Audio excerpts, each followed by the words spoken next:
des traitements qui sont y compris abandonnés. On a abandonné il y a 2 jours en Suède un essai clinique sur l'hydroxychloroquine parce que les malades étaient indisposés. Est-ce que vous avez, vous, des éléments, des indications? Pour l'hydroxychloroquine, qui est un sujet chaud, si je puis dire, moi, ma position, elle est très simple. Voilà une maladie pour laquelle on n'a pas de traitement. Une maladie, la plupart du temps bénigne, 85%, mais dans 15% des cas, on a des formes qui s'aggravent. À condition, alors le donner à la fin, comme le préconise le conseil scientifique, quand les gens sont à 14 jours et sont insuffisants respiratoires, c'est peut-être trop tard.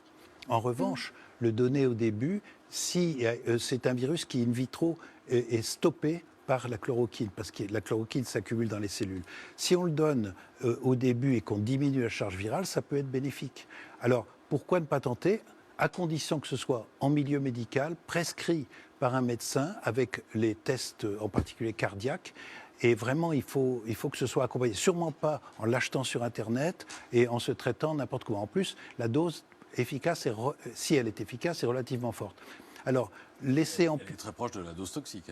Elle est très proche de la dose toxique. Et on va avoir des essais contrôlés, on va avoir les résultats, mais il faut encore quelques semaines, je pense, avant d'avoir les premiers résultats des essais contrôlés, c'est-à-dire avec un groupe contrôle.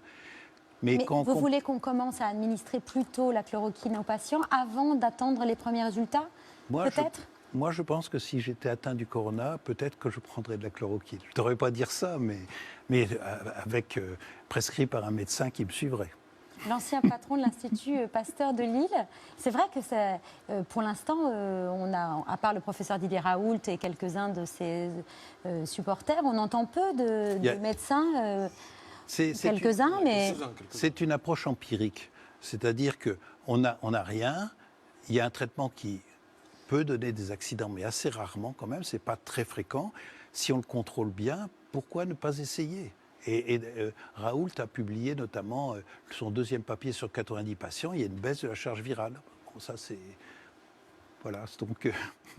Donc vous trouvez que le gouvernement fait preuve d'un peu trop de prudence finalement? Non, non, c'est son rôle. Je ne dis pas ça. Je dis simplement, un médecin a le droit de prescrire ce qu'il croit être le mieux pour un patient, à condition qu'il obtienne son accord éclairé, son consentement éclairé en lui disant les risques.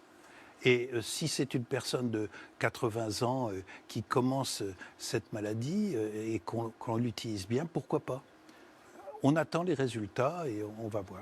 Et si vous étiez aujourd'hui à la tête d'un service de réanimation, vous en administreriez à vos patients? Je connais plusieurs services de réanimation qui le font. Sauf oui, qu'en réanimation, pour les formes graves. Quand ils sont